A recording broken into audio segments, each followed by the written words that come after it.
Mr. Hayashi with us today. In fact, he took very keen interest in the project, and he called me over to his office because he wanted to have a grip on what we are doing. So I'm very happy that he finally decided to come, and he will now give his keynote address. Mr. Hayashi. Oh, thank you very much, Professor Lee. Let me first introduce myself. I am, as is presented, Executive Director for Japan at the World Bank. You may wonder what it is.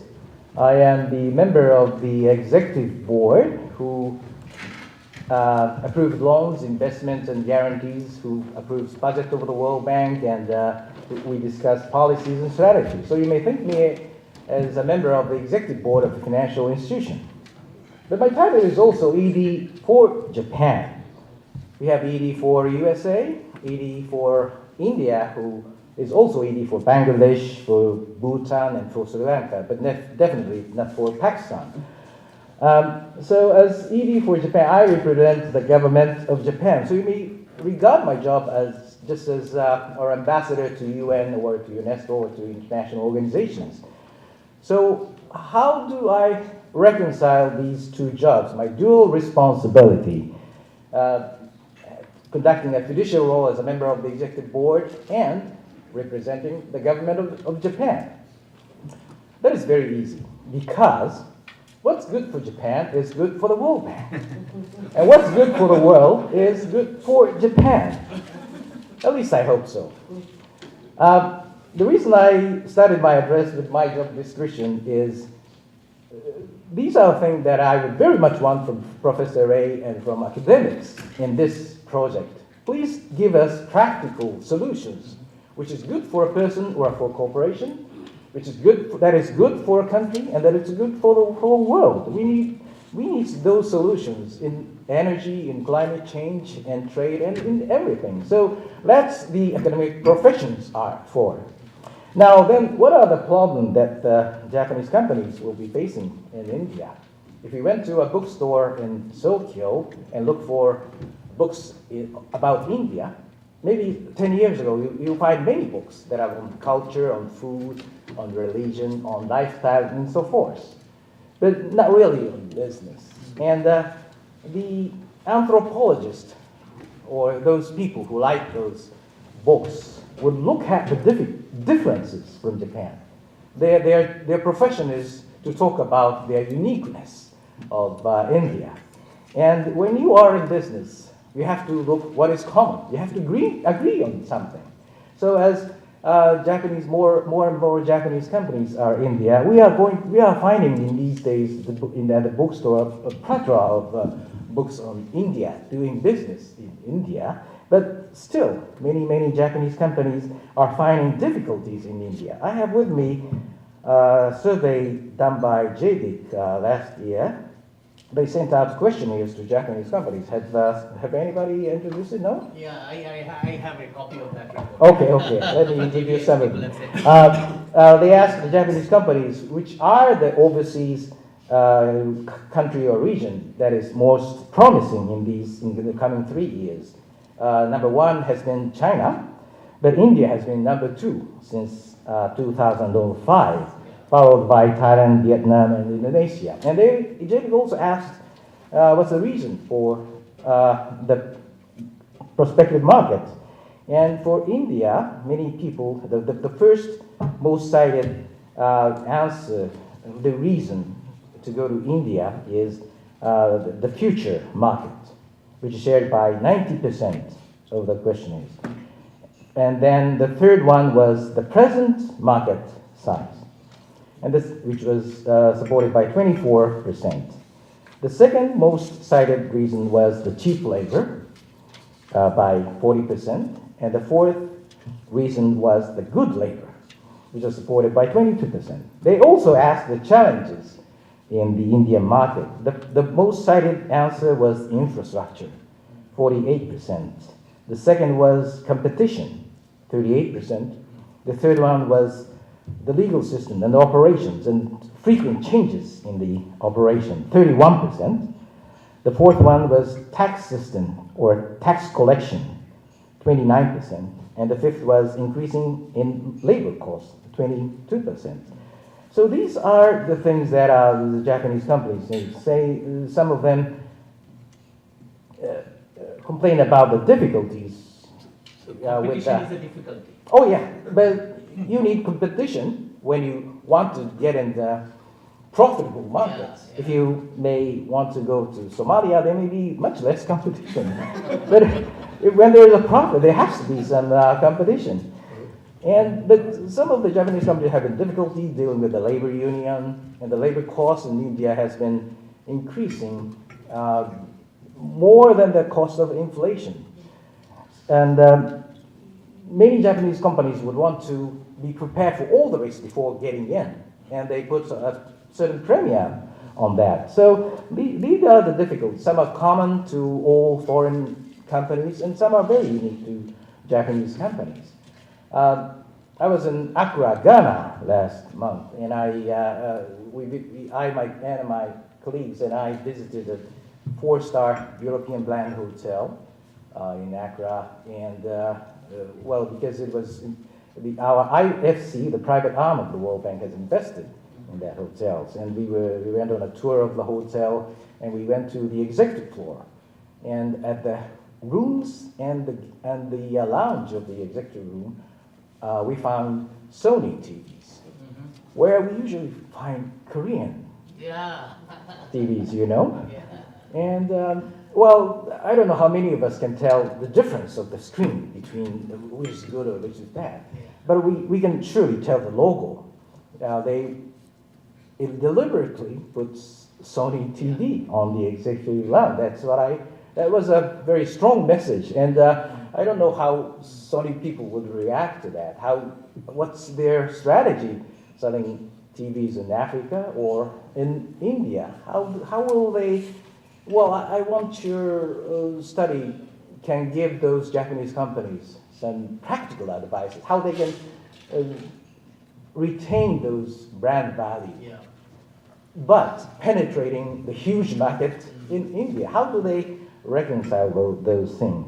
So I want these studies can bring about some practical ideas, solutions, which can induce more investment, more trade in India, so that we will enhance our cultural exchange, personal exchange, political exchange, which bring about more ideas. So we kind of create this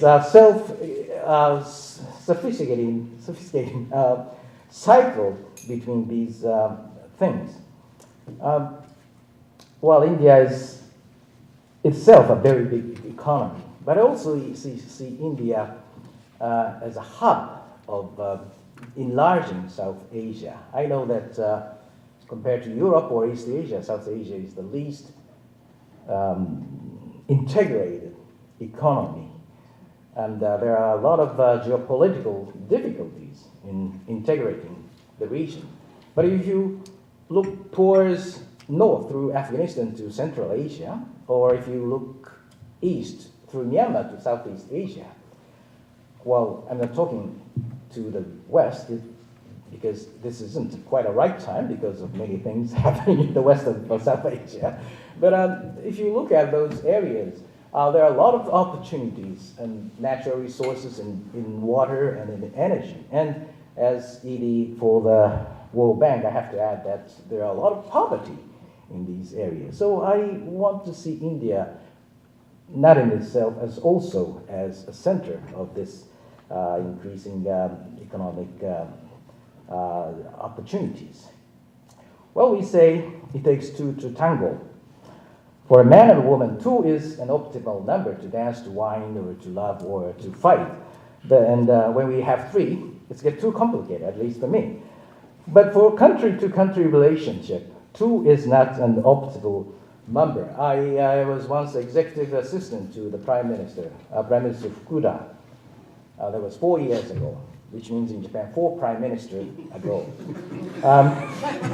When we prepared for a head-to-head meeting between heads of states, we bureaucrats prepare thick briefing book, and we talk about all the bilateral issues, and we want a prime minister aggressive on some issues or protective on some issues. So, and the last thing we bureaucrats want is that our prime minister gets off guard on some of the issues. So we got into details, and our prime minister, my boss, couldn't just stand it and say, "Okay, that's all for bilateral issues. What are the global issues?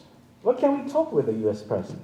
What is the global agenda for U.S. and Japan to work together? What is the agenda for China and Japan in East Asia to work together?" So when the head and head face to each other with the ministers and bureaucrats on some contentious issues, the meeting can get quite confrontational right after the press people have flashed in their cameras and left the room. But when two heads of states look in the same direction toward a common goal, it changed the mood of the setting and the dialogue. So what I wanted to say is that I like this project because it's a trilateral business alliance, not a bilateral one. And Japan has already had perhaps too much of bilateral things with the U.S., as you know. The president of the World Bank, Bob Zelig, he has been the president of the World Bank for 5 years, and I'm not here to talk about his prospective successor, but he is, and he, as the president of the bank, he has always advocated for multilateralism. But in Japan, he is always remembered as the U.S. trade representative, a bilateral man, or even a unilateral man, because trade negotiation has always been viewed as the U.S. preaching the Japanese on what should be the global business regulation standard, which happens to be the U.S. standard and which happens to be in the interest of the U.S. business. So, unfortunately for him, that is how he would be, he may be remembered. But what I want to say was that if you have only two parties, you have to choose which is optimal, which is good, and which is bad.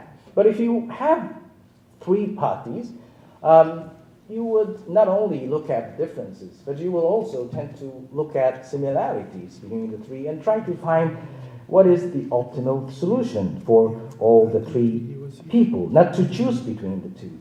So I hope your group can find a new idea, new solution, a new framework, which is good for India, which is good for Japan, and which is good for US.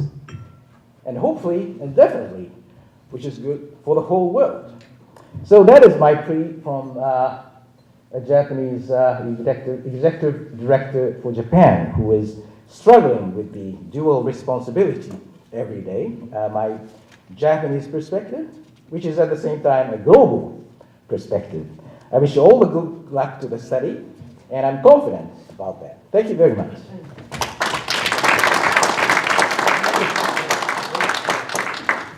Okay, I'm very happy to hear Mr. Hayashi, because that actually solves our problem. And we were thinking how to steer this panel discussion. We will start with what he left behind, actually. That is, what exactly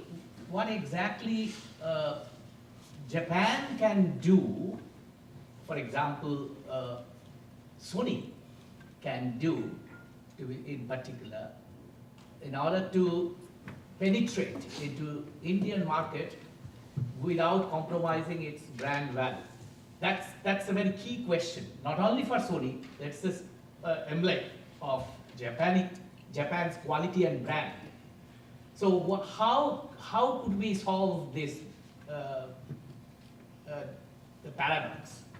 Because if the brand value is associated with price as a symbol of the good quality, then it doesn't penetrate too far into the Indian heartland. So I will request first Professor Santoro to take it up. Okay, thank you. Yes, this is a very interesting question, and I'm reminded, I think that there's two aspects to this. One is the kind of question that a marketing professor can answer in a very technical way, which is how you take a brand and bring it into a different and lower paying market and retain the value of the brand. That's that has to do with maintaining the brand as an image, and as I say, it's a marketing question for a marketing professional.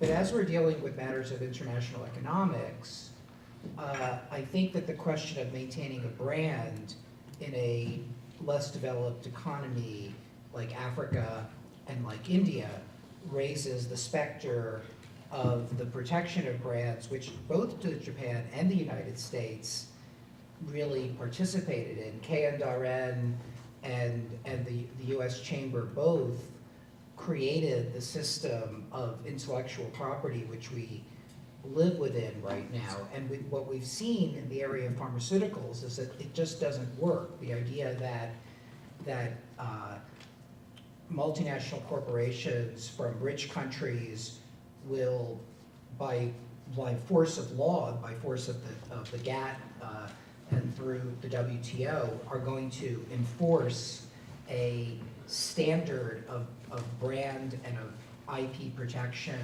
on less developed countries. We've seen what that's led to. It leads to a lot of resentment in less developed countries. It also doesn't work.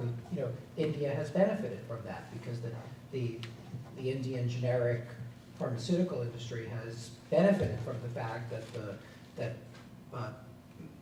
Japanese and US pharmaceutical companies didn't bend on prices. And so I think so the second answer to your question, Mr. Hayashi, apart from sort of the technical marketing question, is I think we do need to develop new brands of flexible brand protection. I'm sort of inventing a phrase, but ways for corporations to bring the value of their brands into less developed countries without the stick of the GATT and without the harsh pricing policies and rigid pricing policies of the WTO. So, that's definitely a very interesting question, and that's kind of my first shot at it. Okay, Professor Lakshman.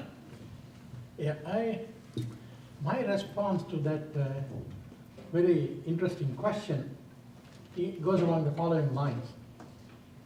I think the way of protecting Sony and its products and what one might call a brand is really what I would call a special kind of innovation that is able to produce a Sony product which can be sold at a lower price but maintain certain key elements of its capability. Let me give an example of an entirely different field.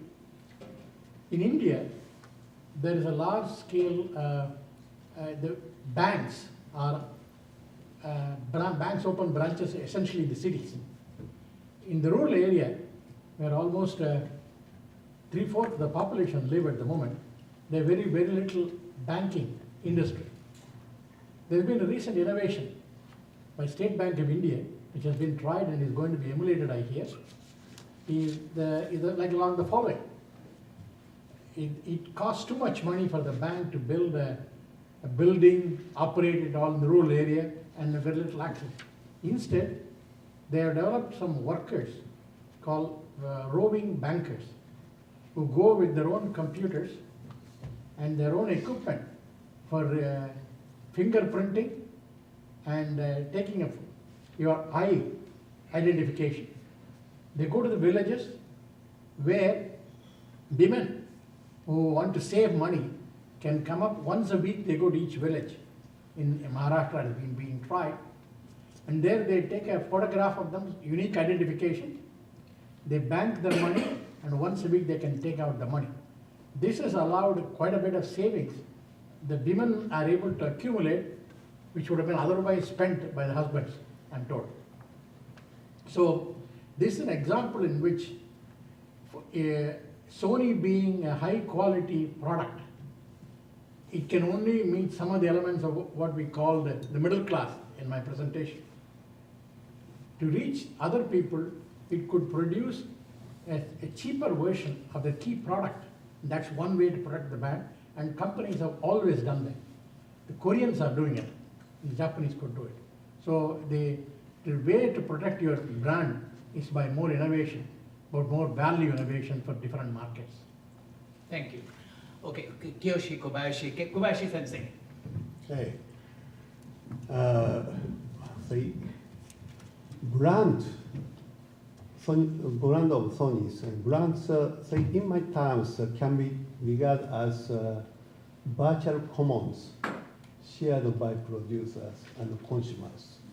Okay. The question is, what is a virtual commons? How to establish the virtual commons? Okay, this is a very important question which should be taken up in this project. Okay, and I wish to strongly advocate Gautam's argument on the legitimacy characters. Okay, this could be virtual commons. Yes. Okay, and legitimacy is very difficult. Very complex. A concept. But if I borrow discussions by Anthony Giddens, the British philosopher, sociologist, okay, legitimacies can be categorized into three, important subcategories: practical legitimacy, moral legitimacies, and cognitive legitimacies. Okay. Practical legitimacy, it's very easy, okay? So you can make profit, stakeholders are better off, okay, by doing, new things. Moral legitimacies, it's new business that doesn't violate the moral code of respective, countries, peoples. But cognitive legitimacy is very hard to understand, very, very difficult. But I think, we have to contemplate, some factors which defines the cognitive legitimacies. It could be the, structure of significance. We have to understand the meaning of the word, okay? And mutual, understanding of cultures, philosophical, religious background. So this is the starting point. But more, important factor could be structures of governance. Okay, as Professor Das manifested two important factors, conflict resolutions, it's openness and democracies. Okay, so this is a very important things, to be discussed. And I think, it's people having a different cultures, different moral codes, get full comprehension of each other. It's impossible. But we can more or less build some overlapping parts. Okay, so both parties agree. It is a virtual commons legitimacies. Yeah. Okay, and so if we establish, overlapping parts, by use of them, okay, we can make some sort of introspections, okay, and we understand, each other, okay. So I think, that is a brand. Okay, it's my understanding. Since he has brought up this point, actually, this is exactly what I'll just supplement that by saying that when Sony charges high premium for a product like Apple does, it's about not only about the quality, but the kind of R&D, kind of thought, kind of care, kind of responsibility for the product. All the ethics and the business practice, if that is valued in the market, then it is perfectly legitimate for Sony to price it high. It's absolutely legitimate. Okay? But having said that, I would also say that the legitimacy of business lies in maximizing the value created by its product. That is a social legitimacy. And one more category to that, 3 categories. Social legitimacy. What is the social legitimacy of business? That is maximizing the value created by the product of the business. Now, if you think that the utility function is convex, that is marginal, diminishing marginal utility of consumption, then we know that the same product, if it reaches the group of people who have higher income constraint, if it reaches them and then if they are able to consume, then the highest return, the highest social value is generated from that consumption. So if Sony reaches out to sections of the people, larger sections of the people who had income constraint to consume that brand so far, and now if they start getting into that aspirational category, then the total value that is generated by Sony will be much larger, and there lies the social legitimacy capital of Sony. So therefore, what would be the strategy? I would say that when you produce the new brand, at that point in time, you charge high premium.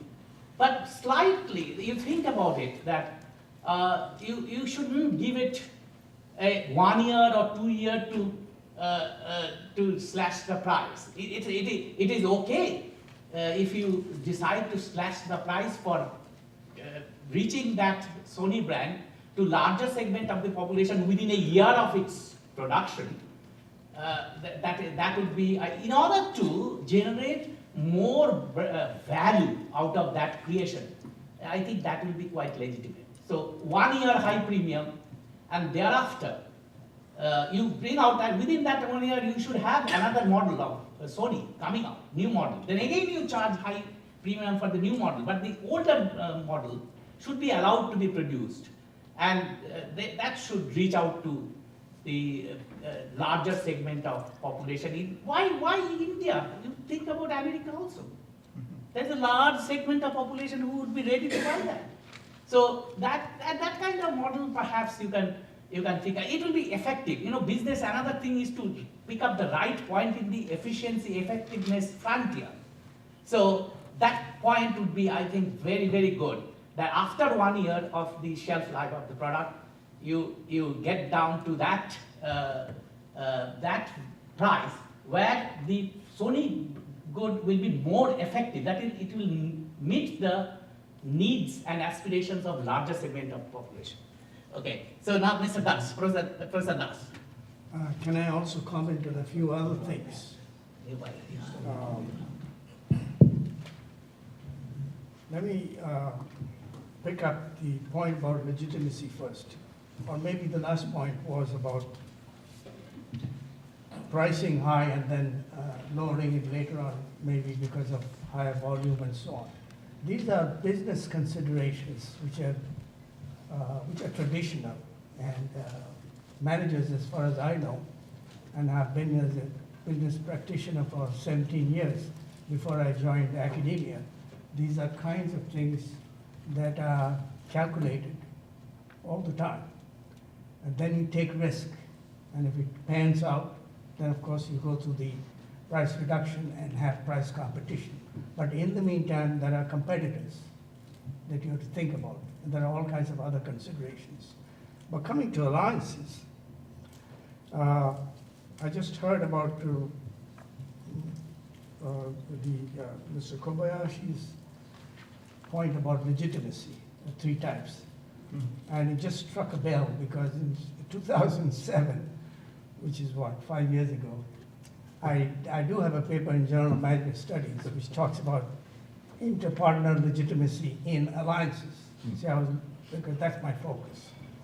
And I talked about, along with my co-author, about pragmatic, moral, and cognitive and legitimacy. And this is based on Suchman in 1795, Academy of Management Review. Suchman's pioneering kind of work, so that took off. I liked it, so I applied it to ours. Basically, that's what I did. Nothing original. And that, the original thing is when legitimacy is talked about, it is the external world considering you a legitimate player or an entity. And in alliances, that's not what I'm talking about. I'm talking about one partner thinking whether considering whether the other partner or partners are legitimate in some sense along 3 dimensions, and that's what I talk about. And let me throw a little bit controversy here. If the question is whether Sony can do some, make some inroads into the Indian market, given the purchasing power or absence of it, those considerations, I think one should not be wedded to the notion of maintaining the same brand. Brand value is fine, but not just the brand. And if Sony, and I'm throwing out a suggestion, adopts a long-term, fairly long-term kind of strategy, which is the only one that probably will work in India, then it can talk about, consider strategies which improve the brand name in India. For instance, Professor Chatterjee talked about BOP. Suppose Sony adopts explicitly in its corporate image, publicity, all that, explicitly to improve its image as just another business, not undermining the brand value, but actually supplementing it, increasing it in some sense, appropriate for the Indian market. And so then it will earn the bonus points for doing more CSR, as we learned earlier. That means it is trying to do something, taking risks in a medium-term kind of sense to modify the prices and the contents in a way that fits the market or has a better chance. And so that's the way to go, according to me. So this notion of R&D, I think has been hijacked by R. I'm all for D. And if the corporations specifically emphasize development, in this case, development for the underdeveloped kind of market, then I think that there is a way out. And if you invest like that, chances are that you will reap the benefit of having a much better image than you think. You think today it's a sacred thing, the Sony name. It could be better, so it's a different way of approaching it. I don't have solutions, otherwise I would have been a billionaire by now. So, but I think if I were to advise anybody, that's the way to go, to combine the BOP thing, the image thing, the quality, no compromise there, et cetera, combine all of that, but adopt a strategy that you're going to stick it out for 5-10 years. That's what the British did before. And I think Sony can do it also. Yeah, thank you. So now, Professor Chatterjee, she will have the last word on this. I want to start off with something you said. The 2 most important items that came up in your survey was infrastructure and competition. Now, Sony is a top-end model built for a different kind of infrastructure in the world in where it's sold. It's got a brand name and it's excellent product, but how about trying to sell it in India where the power fluctuates, the voltage fluctuates? What technology has Sony done to deal with that, or complete shutdown? Now, If you go to Indian homes, those who buy Sony are very proud about it. It's a status symbol. But you will also see they have voltage monitors and they have generators, so if the power fails, otherwise their whole system breaks down and gets destroyed.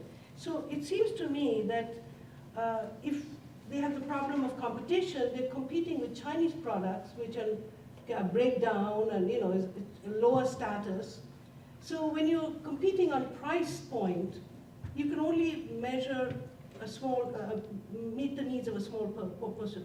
So basically, I would say, if I were talking to Sony, go to India and find out, and not India, I mean, I talk about most of the world, that is, what kind of adjustments must you make in technology so that it can still give you excellent product, but yet adjust to the environmental, ecological, social conditions of those areas. Just as Tata made the $2,000 car, I'm not saying it's the world's best car, but it met the needs of a consuming public that could afford a car but needed certain aspects. And I think it's R&D that can meet this issue. If you're going to compete at price, China will beat you hands down. You've got to compete in quality. And quality means adaptability, the 4 A's: awareness, adaptability, access, and acceptability. If those 4 criteria are held by the Sony R&D people, and given the ingenuity of the creative talent that's in Japan, I don't see why anybody would go for shoddy Chinese stuff. Thank you. Okay, the next topic that I have in mind is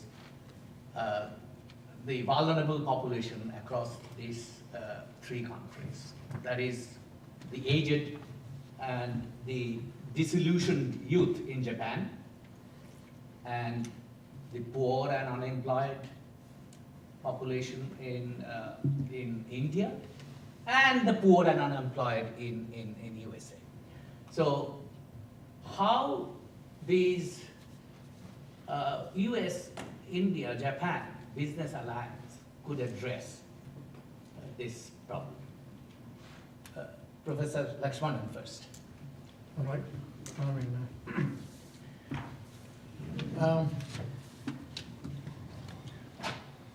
Let me think as I talk. Reversing the order. That It is looks- Then the best will come out. That always happens.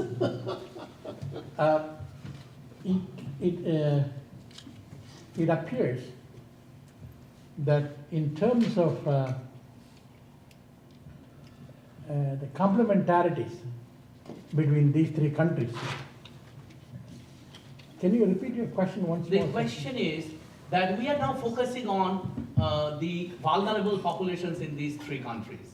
Aged in Japan and the disillusioned youth they don't know. Disillusioned youth means in Japan they don't know whether Western culture is good, whether it is good to actually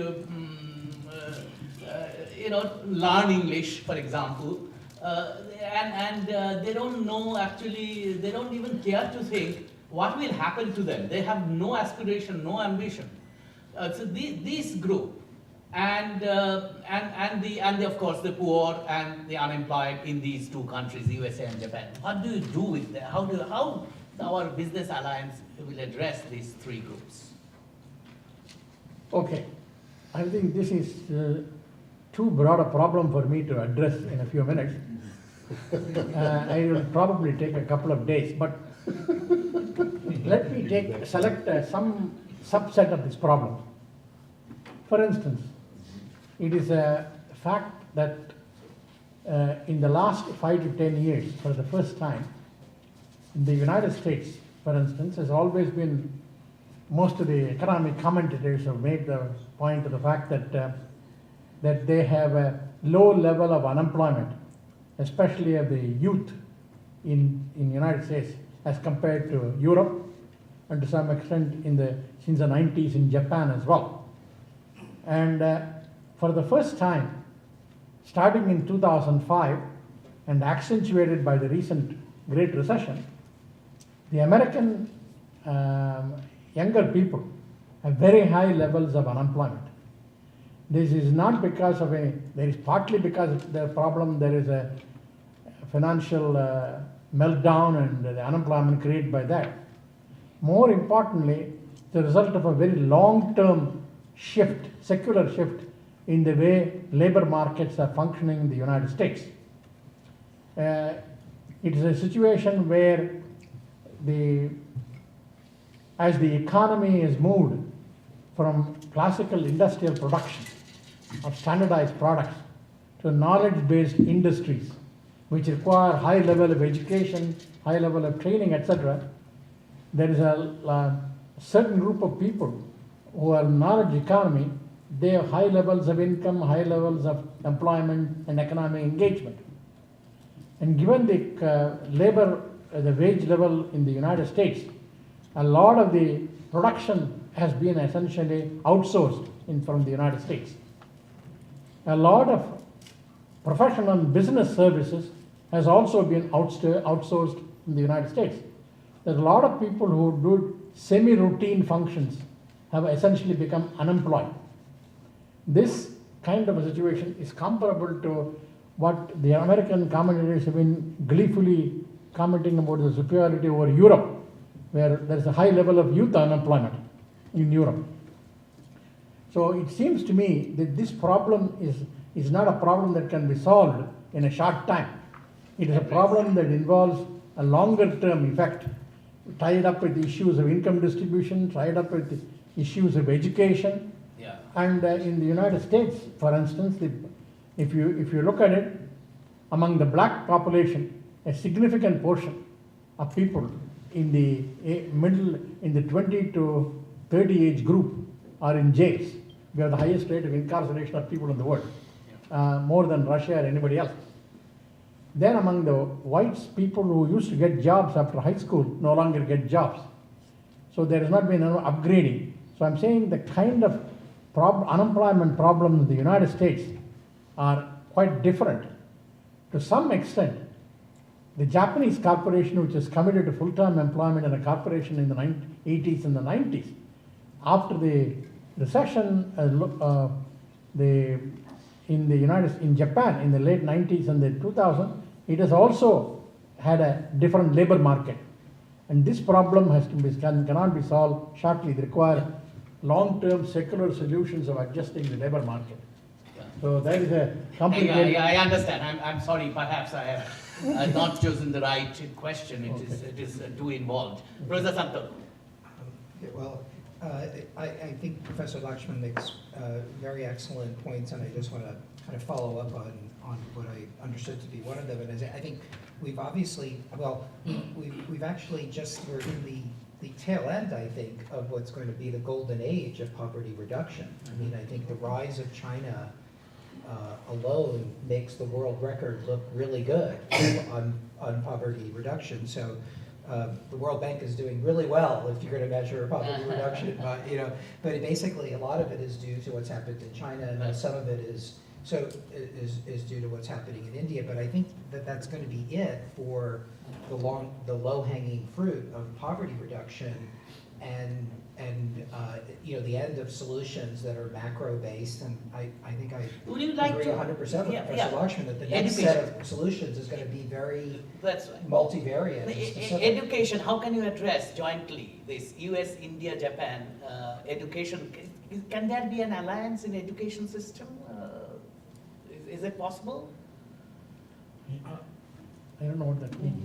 That is, can there be a system of education which will span across these three countries, at least for a segment of population? Say Japan, some segment of population want to be educated in English, and India, the poorer group want to be educated in English and Western education, Western values. And in the United States, education system, whether they can help this by financing and also by through their system of education, address the educational needs of the poor and the dissolution, poor in India and the dissolution in Japan, and the poor in United States. How can these three groups can be addressed through a unified education system? Yeah. I don't know if you're familiar with the Khan Academy. This is a gentleman in Maryland, Bangladeshi guy, and he wanted to educate his nephew who was failing out in mathematics, who was in New Jersey. So he developed a set of educational tools of mathematics and physics. Yeah. Now it's gone global, Yeah, and he gives it for free. Yes. So what we can harness is the strengths of this time, which is digital, which is communication, which is instant sharing of skills and knowledge. Yeah. And I think that's one commonality that you have across vulnerable kids here who are not doing well can be coached from India or from Japan. The IT technology, video conference, video classes, So that's one thing. The other thing that since I've got the audience, I've got that vulnerabilities are related.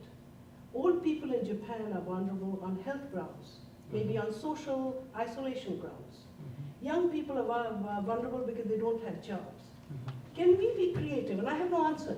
Can we be creative in looking to see how we can manage these vulnerabilities in such a way that they're complementary to each other and resolve the problems of either? I don't know. I don't know enough to say so. But I think we need to have a different framework of thinking, that the vulnerabilities are related and how we can approach these at an international level, education level, which is very easy now with the communication. Yeah. You get $200 computers now available, so that's what I would say. Mr. Kobayashi. Yes.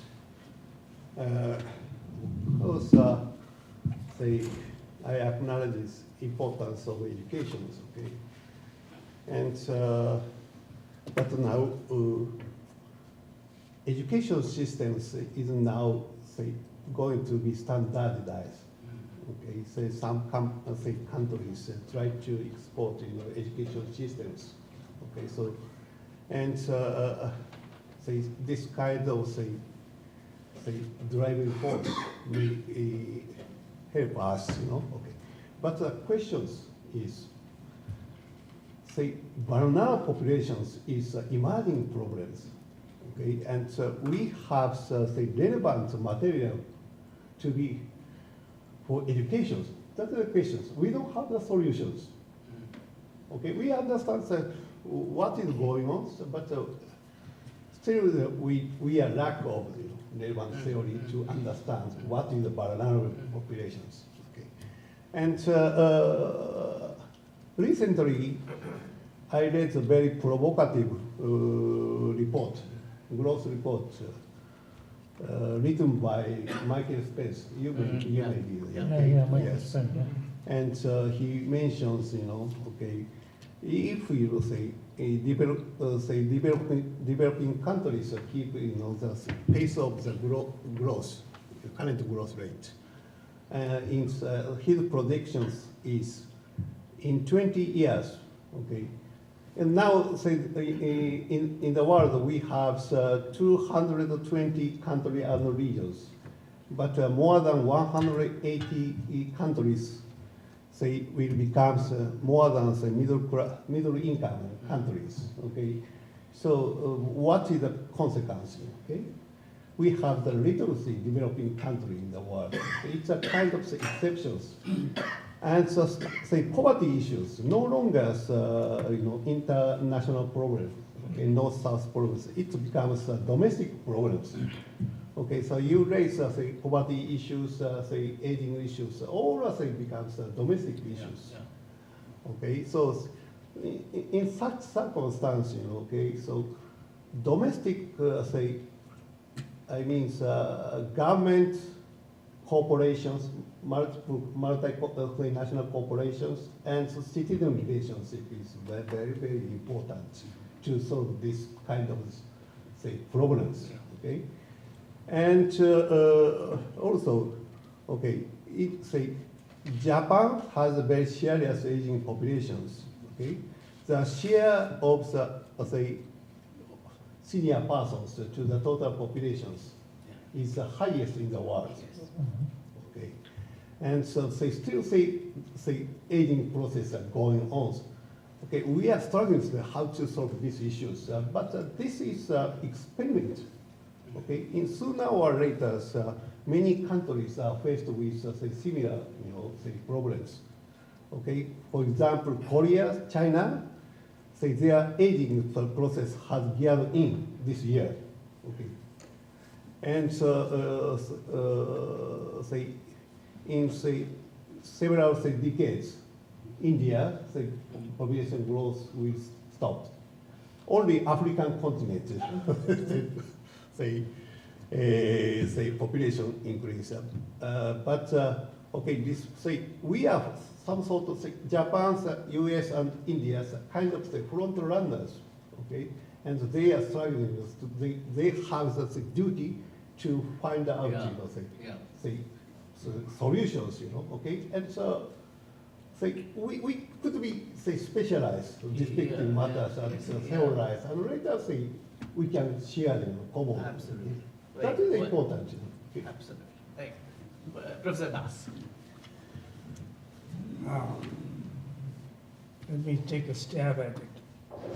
The questions you're raising, to my mind, calls for a discussion of the premises for those questions. Because if you have back of your mind that business as an institution, or the businesses in 3 countries, should attend to public policy and governmental actions and NGOs probably, I think you're expecting too much, because the businesses have to make a buck. And although I don't agree with Milton Friedman, who said the business of business is business, I do think businesses can undertake policies and actions in the area of what I would call corporate social responsibility, CSR. Not what you heard, so I kind of differ with that a little bit. The previous one, Ms. Shigemoto, that ensuring safety of customers is a CSR thing. I totally disagree. But that's not important here. I think it's the job of companies to this is service, or it could be a product, same thing, to deliver safe products and services. But in terms of the vulnerable populations and education policy, I don't think, first of all, we should think of having the same policies, education-wise, in 3 countries. And that brings me, basically I have other points, but I want to throw out a notion of macro culture. Macro culture is, and that is why these 3 can go together in terms of sorting out some of these problems. It's the shared values of the 3 countries. Democracy is one. Language is a little bit of a problem, because there are differences. But if you go through that, cooperativeness, tolerance, rule of law, and all those things, companies, I think, businesses should keep in mind to maximize the benefits of having a common macro culture in terms of the alliances between these 3 countries. And we can capitalize on that. I just want to quickly congratulate my PhD student, Akiko, for rising to the level of our distinguished professor, like Professor Dalsel. Disagree with you, so. Very lovely. Okay, Actually, I must say that I raised this issue because I was thinking that the Indian education system, school education system is very good, believe me. Depends on where you are. Yeah, more or less average. The typical median school is very good. They can give a lot to United States backward kind of areas. They can give a lot. Similarly, if Japanese want to know about India, they don't mind learning English, Indians can do it at a very cheap price. You don't have to really hire native English-speaking Americans to teach them English. Indians can do it.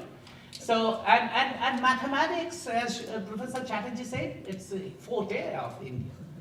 Even school education, I would say science education at school level, mathematics, philosophy, political science in that context. It's a very good, a very high standard. So maybe we can develop something. Maybe India could be the focal player in this education system to address the needs of the vulnerable population in USA and Japan. Maybe I don't know. I don't. It's possible to work out a scheme like that. Japan can help in terms of technology, how to distance education technology. Japan can help in that. America perhaps can come down to that from that ego level to okay, we can take something from India too. So if they can do that, we can forge an alliance, I suppose. Thank you. So with that.